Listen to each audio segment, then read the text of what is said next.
as a parent, when you have your first child, there's no shortage of people to remind you just how important the first 5 years are of your child's development. Unfortunately, there's no similar network, there's no similar information source for us as we retire. What are the most important 5 years of your retirement? So I'm gonna hope to break that with today's video. Let's go for a walk, and I'll share my thoughts with you, having been a fee-only financial advisor for over 20 years now. And I'll cut right to the chase. I think the most important years, just like with your child, are the first 5 years. And I want to share that, this is a big transition. If you're thinking about retiring, if you're getting close to retiring, this is a big transition. You think about a long time ago, maybe when you first left home, whether you went to college or you developed a trade and you went off on your own to start quote unquote adulting. The transition from high school to college, where you put everything you own in a couple suitcases and you say goodbye to the people that have been nurturing you for your entire life, that's a big transition. I'm sorry, that background noise is a train. You really can't see it, but it's there. Okay, so that's a big transition.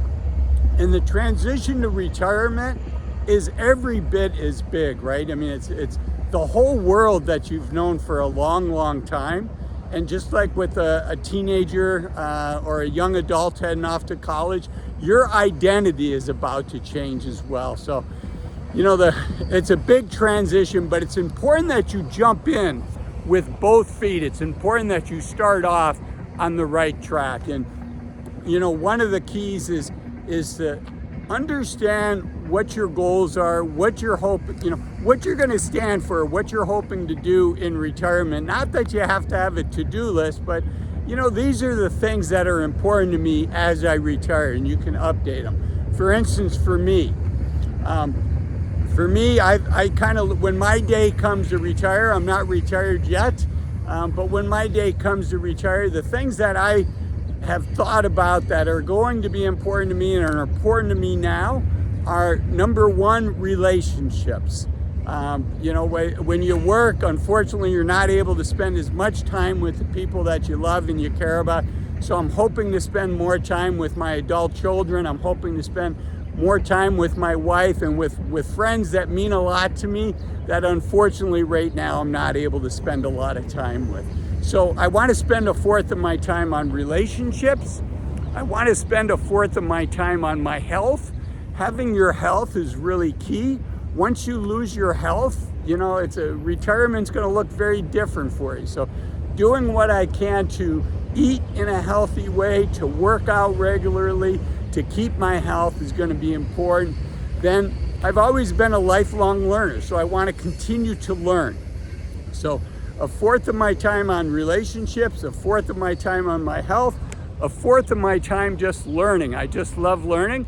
And then a fourth of my time as a teacher, and that's part of what this YouTube channel is giving back and sharing with folks. I'm fortunate what I've spent my life's work is something that brings value to a lot of folks. It feels like common sense to me because I've been doing it my whole adult life, just like whatever you've been doing most of your adult life probably feels like common sense to you. So it's important to jump in with both feet. It's important not to be frugal. Have a financial plan and know what your goals are. And, many regular viewers of my channel, right, we're good savers. We're good at identifying what our goals are and saving towards those. But I don't want you to be frugal. And it's natural. I'd say well over half of people, whatever their budget is, whatever their plan says that they can spend, they end up, still saving 25 or 30% of that. And don't do that, right?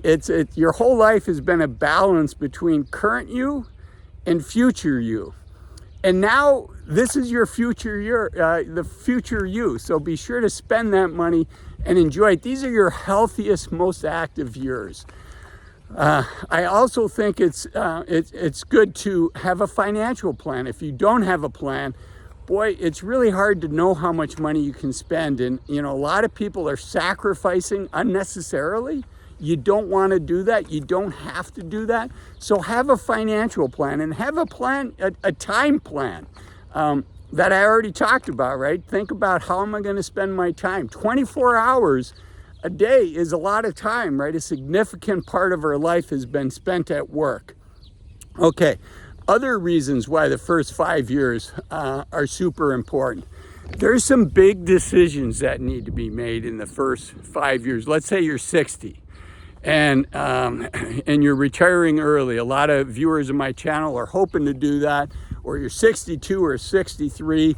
You know, there's some big decisions that need to be made between, you know, let's say 60 to 67, 60 to 68, even above that. But, you know, Medicare is not as easy as just raising your hand and say, hey, government, you know, I'm 65 years old now. I'd like my Medicare, right? You have to decide, do you want your traditional Medicare, or do you want what's called Medicare Advantage, which is a great marketing name. Traditional Medicare is provided by the government. Medicare Advantage is provided by a private company, and you can change your mind on that. But if you go with traditional Medicare, it has a $20 deductible for Medicare Part B. And you can buy Medicare gap insurance. And normally, outside of a few exceptions, you have to go through medical underwriting to be approved. So if you have a pre-existing condition, an insurance company can deny you the Medigap insurance. But when you first qualify for Medicare, and I'm not a Medicare specialist, but you have about a 6-month window where you don't have to go through the medical underwriting. You get an exemption for that. So that's a big decision.